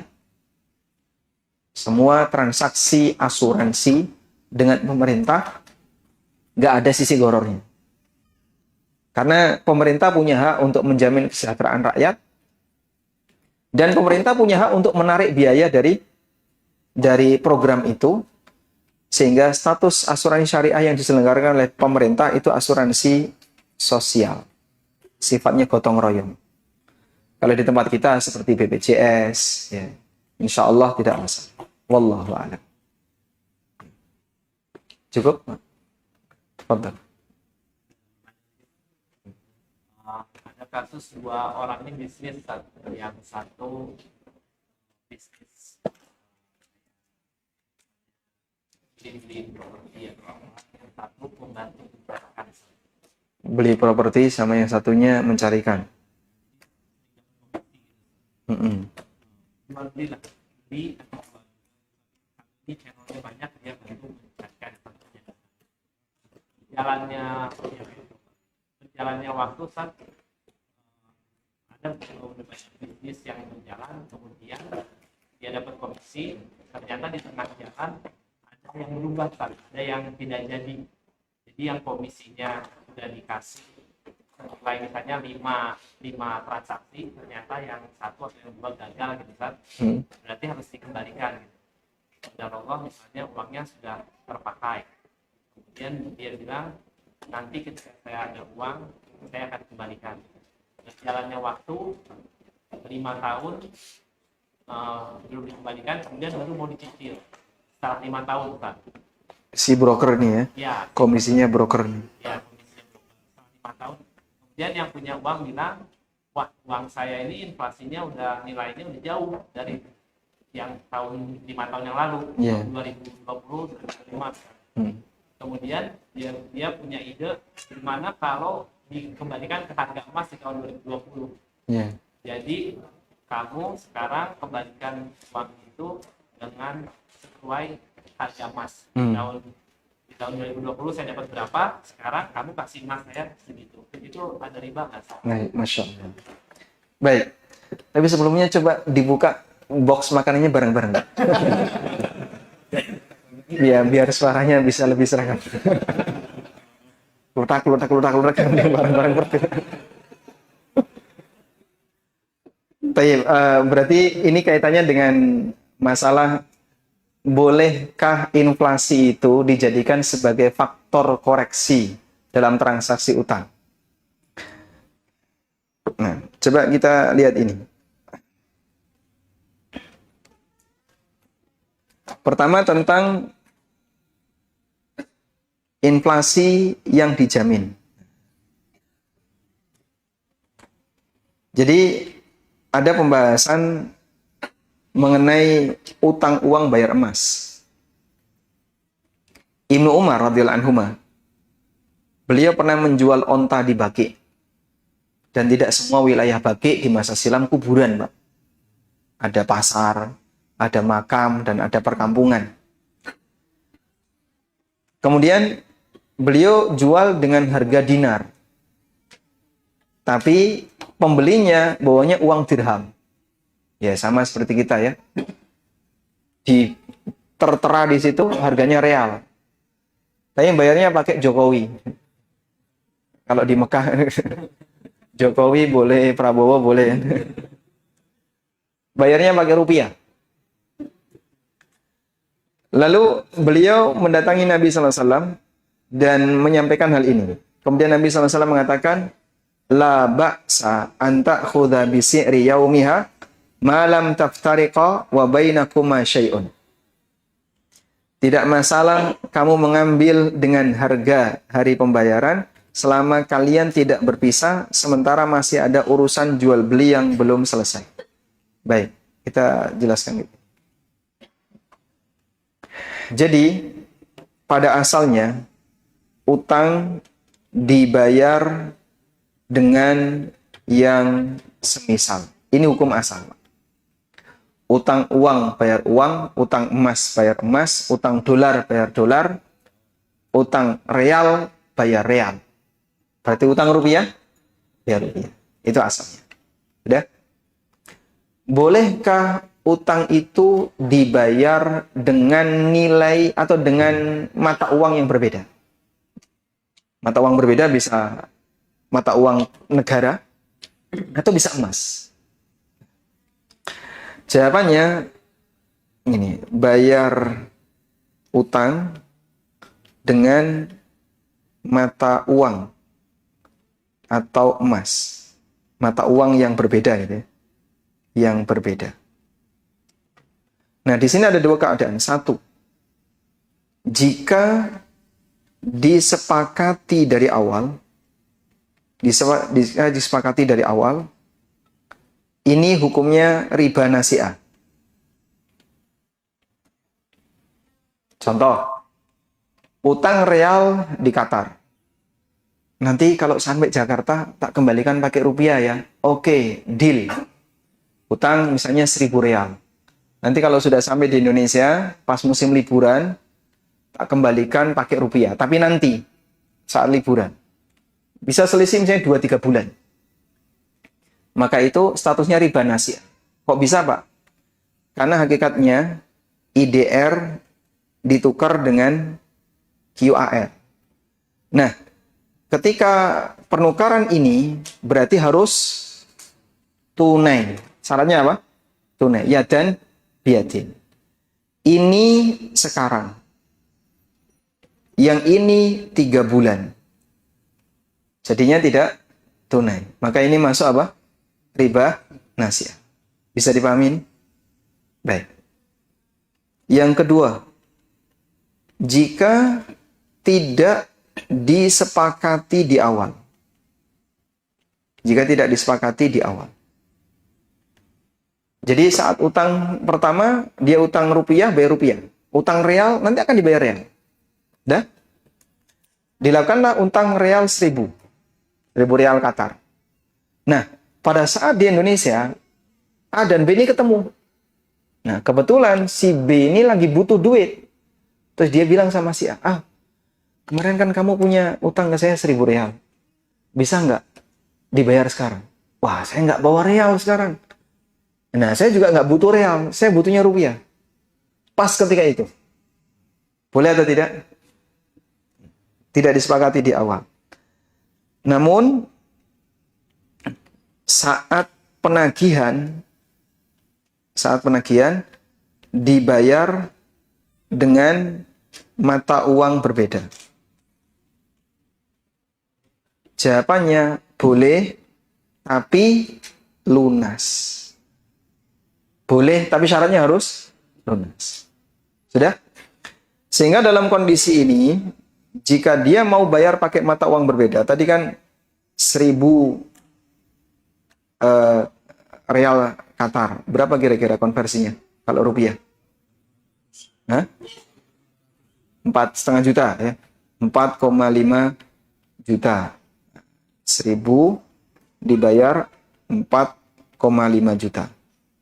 Langsung dia transfer 4,5 juta cash tunai. Boleh. Sudah tidak lagi meninggalkan sisa. Yang itu yang disarankan Nabi SAW di sini. Malam yataftariqa wa bainakum syai'. Selama kalian ketika berpisah sudah tidak ada lagi yang tersisa. Ini harganya 10 dinar. Dibayar pakai dirham. Nah, kalau dibayar separuh dulu, sisa dirhamnya nanti riba. Tapi kalau langsung tunai cash, sudah nggak meninggalkan sisa pembayaran, boleh. Bisa dipahami ya? Sehingga kalau seperti ini, ya gimana kalau kamu bayar pakai emas? Boleh, tapi cash.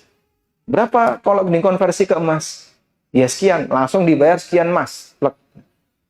Bisa. Tapi kalau cicil, tidak bisa. Nanti jadinya riba nasi'ah. Begitu? Nah. Hanya saja berkaitan dengan masalah inflasi, para ulama memberikan toleransi jika terjadi hiperinflasi. Nah, hiperinflasi ini standarnya adalah ketika nilai inflasinya melebihi 30%. Sehingga penurunan mata uang Anda turun sampai 1/3 ke bawah. Sebenarnya bukan 30 ya. Mungkin lebih tepatnya 1/3. 1/3 nilai. Kenapa Pak angka 1/3? Mengacu kepada sabda Nabi SAW, wathuluthu kathir. 1/3 itu sudah banyak. Ketika disebut sudah banyak, berarti penurunan 1/3 ke atas, itu nilainya banyak yang berkurang. Dan itu akan merugikan yang punya utang. Allah memberikan solusi berkaitan dengan masalah riba di surat Al-Baqarah. Falakum ru'usu amwalikum la tadlimuna wa la tudlamun. Al-Baqarah ayat 279. Kalian berhak mendapatkan senilai harta pokok kalian, la tadlimun wa la tudlamun. Tidak mendolimi dan tidak didolimi. Sehingga kalau pakai uang masa silam, rugi yang ngasih utang. Dan bisa jadi sebaliknya, ketika menggunakan nilai yang terlalu tinggi, rugi yang membawa utang, orang yang berutang. Contoh ya, ini terjadi pada saudaranya nenek saya, bibinya bapak saya. Transaksi rumah tahun 70 berapa? Mungkin 76 atau 77. Dan dilunasi 2016. Berapa tahun tuh? Jadi saya sudah punya anak sekian. Pada waktu itu bapak ibu saya masih kecil-kecil. Mereka bertransaksi jual beli rumah bibi bapak saya ini tahun 70 sekian, dilunasi 2016. Itu sampai terjadi sengketa. Kurang bayarnya hanya tinggal 30.000. 2016 keluarga ini, bapaknya sudah meninggal, tapi anaknya mau membayari 30.000. Karena dulu utangnya tinggal 30.000. Mau dilunasi kekurangan bayarnya 30.000. Kira-kira yang nangis yang mana, Pak? Hah? Hah? Baik. Berarti kalau dia bayar 30.000, yang didolimi yang mana? Yang memberi utang. Dia didolimi. Duit dia hilang nilai, 30.000 buat apa? 2016. Akhirnya sempat terjadi sedikit sengketa dan mereka membuat kesepakatan dikonversi ke emas. Nah, caranya gimana? Emas tahun dulu, tahun 70-an itu 30.000 dapat berapa gram emas? Karena inilah yang bisa dijadikan sebagai acuan standar agar tidak mendolimi atau didolimi. La tadlimuna wa la tudlam. Wallahu a'lam.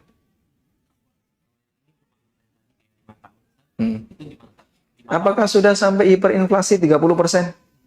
Kalau belum, ya seharusnya dia tidak boleh minta kelebihan tadi. Ya, tapi kan nilai saya jadi berkurang uangnya. Itulah resiko orang yang memberi utang ke orang lain. Dan dia digantikan pahala. Dulu misalnya utang 1 gram, sekarang orangnya kalau mau bayar utang harus beli logam dia 1 gram itu 2 juta. Iya. Kayak jadi bisa dibilang ini kayak zolim juga, harus dibatalin. Ya, standarnya jangan mengacu kepada yang kenaikannya tinggi. Kalau mengacu kepada kenaikannya tinggi, oh dulu Bitcoin harganya sekian, sekarang jadi sekian miliar. Wah, nggak kuat itu pakai standar Bitcoin ya. Baik. Sehingga lihat angka inflasi secara umum. Makanya kenapa memberi utang bernilai pahala sedekah? Kenapa, Pak? Karena ada resiko. Sehingga Bapak misalnya, Pak, didatangi orang yang dia mau utang ke Bapak, tapi nggak jelas. Kemungkinan besar duit itu nggak dikembalikan.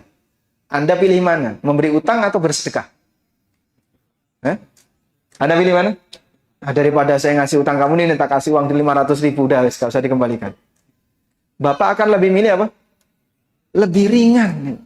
Bapak nggak mikir, Bapak tidak punya ketergantungan batin, kapan dikembalikan. Karena dilepas, selesai. Tapi kalau Anda ngasih utang, butuh utang berapa? 5 juta. Ini tak kasih 5 juta. Kepikiran.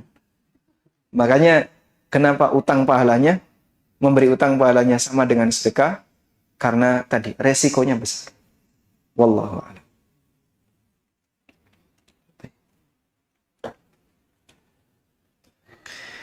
Di sini kredit card bank syariah harus dibayar lunas setiap bulannya. Misal pemakaian 10.000 real. Di akhir bulan wajib 10.000 real. Kalau di rekening bank hanya ada 8.000, maka di bulan depan akan langsung dipotong 2.000. Ketika kita gajian, bagaimana hukum semacam ini? Ada penaltinya nggak? Kalau nggak ada, walhamdulillah. Ini baik hati sekali, Bang. Kalau nggak ada ya. Sehingga yang bermasalah tadi adalah dari sisi keberadaan penalti.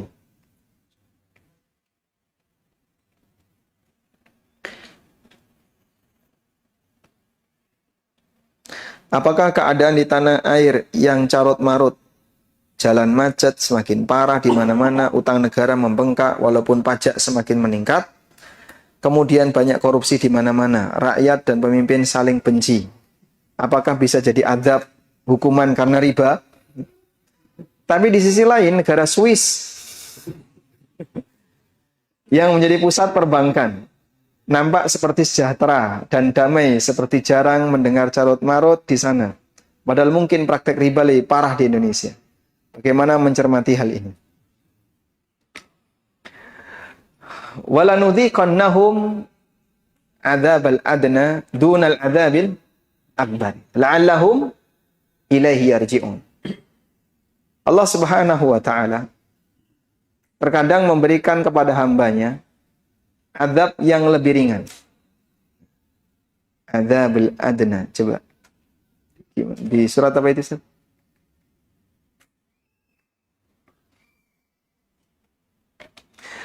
Di surat As-Sajdah ayat 21. Wala nudhiqannahum minal adzabil adna dunal adzabil akbar. Kami akan memberikan kepada manusia azab yang lebih ringan sebelum azab yang besar.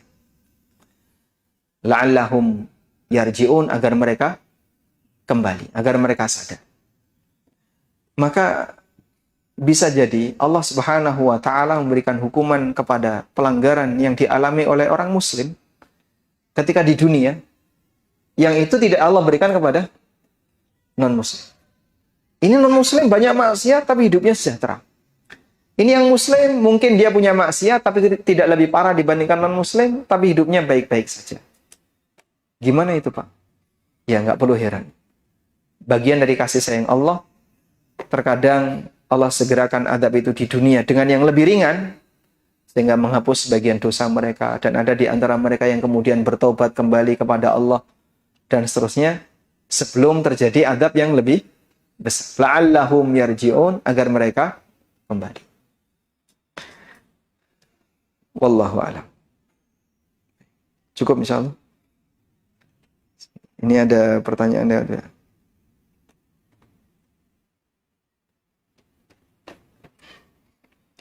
Kalau sudah terjebak riba, misalnya pinjaman rumah, dan sekarang sudah paham tentang riba, serta berniat melunasinya, apakah tetap berdosa terkait riba yang terjadi? Ada tobat, ada konsekuensi tobat. Ketika orang bertobat, maka dia menghapus kesalahan yang dia lakukan. At-taibu minadz-dzanbi kaman la dzanba lahu. Orang yang bertobat seperti dia tidak punya dosa. Cuman ada konsekuensi tobat. Bisa nggak dia berusaha untuk menghindari konsekuensi tobat tersebut? Bisa, Pak. Kalau bisa, lakukan. Sudah? Apa konsekuensi tobat dari cicilan riba tadi? Cicilan riba itu rumusnya apa, Pak? Pokok plus bunga. Yang namanya cicilan riba ya. Itu rumusnya pokok plus bunga, kan gini ya. Bunga ini diterjemahkan riba. Ini. Sudah? Kalau seperti ini, dan ini dilakukan tiap bulan, berarti dia bayar riba tiap bulan. Bulan ini bayar riba, bulan depan bayar riba. Itu kan sama dengan mengulang dosa besar. Sama dengan mengulang dosa besar. Begitu ya.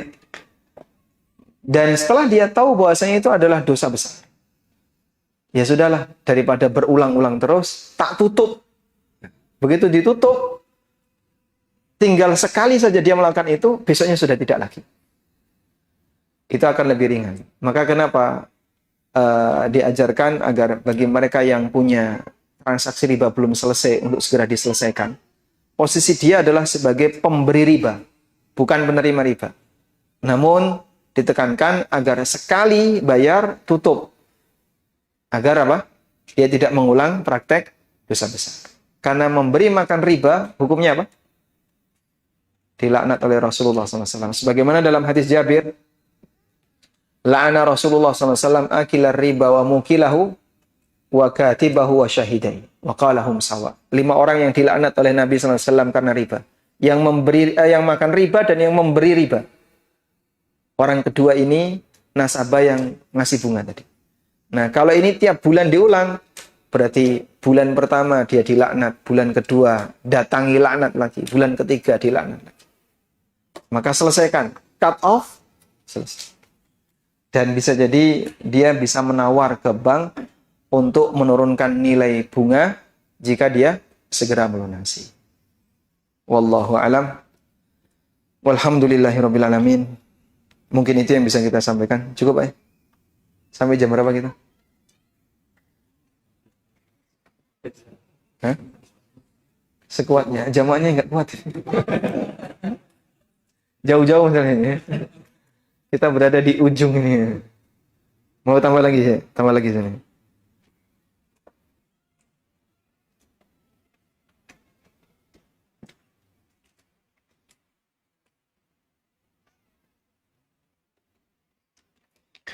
Saya menyewakan akomodasi pribadi di online, hosting seperti booking.com atau Traveloka.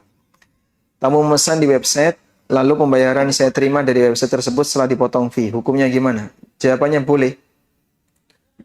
Karena kan dia punya hak untuk mendapatkan fee. Bapak misalnya punya rumah yang dikontrakkan atau punya homestay harian. Ditaruh di aplikasi tadi ya. Berarti Anda menggunakan layanan siapa?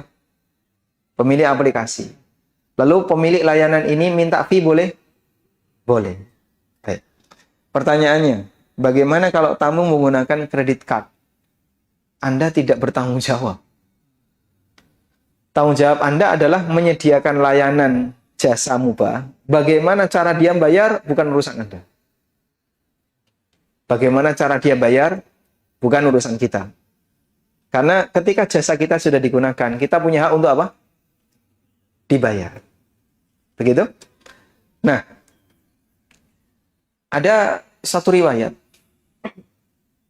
Abu Musa al-Asy'ari, ketika beliau menjadi gubernur, beliau menarik jizyah dari orang-orang ahli kitab. Datanglah ahli kitab yang bayar jizyahnya pakai khomer. Karena dia nggak punya barang yang lain, tidak punya harta yang bisa dipakai bayar selain barang dagangan dia, yaitu khamr. Akhirnya karena nggak punya yang lain, ada 2 pilihan. Jizyah ditolak, atau diterima tapi bentuknya benda haram, khamr. Abu Musa tidak bisa membuat keputusan. Beliau mengirim surat ke Amirul Mukminin untuk kasus seperti ini. Maka Umar memberikan jawaban. Minta kepada dia, ahli kitab tadi, untuk menjual khamernya, hasil dari penjualan khamernya pakai bayar jizyah. Kaum muslimin ketika bertransaksi dengan non-muslim atau dengan siapapun, dia tidak bertanggung jawab terhadap apa? Bagaimana cara non-muslim ini dapat harta. Selama harta itu didapatkan dengan cara saling ridho, bukan cara dolim ya. Kalau hasil maling dipakai bayar dan kita tahu ini hasil maling, ya jangan diterima, itu dolim. Hasil korupsi dipakai bayar, Anda jangan terima. Itu dolim. Tapi selama didapatkan dengan cara saling ridho, kita tidak bertanggung jawab dengan kesalahan dia. Dan kita berhak untuk mendapatkan bayaran tadi. Wallahu a'lam. Buat tadi masalah yang bisa disewakan sifatnya harian. Kalau yang menyewa itu kita tidak tahu kita melakukan kegiatan maksiat di hidup kita, apa kita berusaha karena memberikan fasilitas untuk orang. Karena kita tidak tahu. Jadi kalau tidak tahu gimana? Jadi kita menyewakan aneka fasilitas penginapan ya. Kita nggak tahu ternyata penggunanya bermaksiat di situ. Apakah kita berdosa? Ya kalau kita nggak tahu, nggak berdosa. Kecuali ketika potensinya besar. Misalnya, kita seperti sengaja memberikan fasilitas untuk itu. Di sini Pak, 90% tamu yang ada ya untuk itu. 90%. Di beberapa titik tertentu ya. Itu rata-rata terkenal dengan tempat-tempat kayak gitu. Kalau orang Jogja mesti tahu yang namanya Pasar Kembang. Nyari apa, Pak? Bunga. Nyari bunga. Iya. Ada seorang lelaki berpakaian bagus, necis. Tanya istrinya, kemana, Pak? Sarkem. Pasar Kembang. Ngapain? Saya sering ke Sarkem. Karena pintu selatan stasiun Jogja itu di Sarkem. Nah, orang kalau mau naik kereta bandara itu harus lewat Sarkem. Baik. Nama itu ma'ruf dengan identitas yang miring. Nah, terus gimana, Pak kalau kayak gitu? Kalau emang sengaja Anda sediakan penginapan di situ, padahal itu sudah jadi tempat umum orang kalau mau mesum ya di situ, ya jelas nggak boleh. Tapi kalau Anda sediakan tempat yang hukum asalnya mubah dan Anda jaga dengan baik, kok bocor 1-2 di luar tanggung jawab. Wallahu a'lam. Baik. Tadi ada info apa tadi? Dari petugas? Ada, aman ya. Pak Ustadz mau nanya Pak. Misalnya kita main saham, hari ini kita beli, besok karena harganya naik kita jual, apa itu dibolehkan atau tidak? Ya ini atau enaknya gimana ya? Tema-tema kayak gini memang berkembang dan ada banyak sekali turunan berkaitan dengan masalah aneka kasus muamalah di masyarakat kita. Tidak semuanya ada kaitannya dengan riba. Cuman kalau Bapak mau bahas itu ya dijawab global mungkin kurang tepat, dijawab detail butuh waktu yang panjang. Jadi enaknya gimana?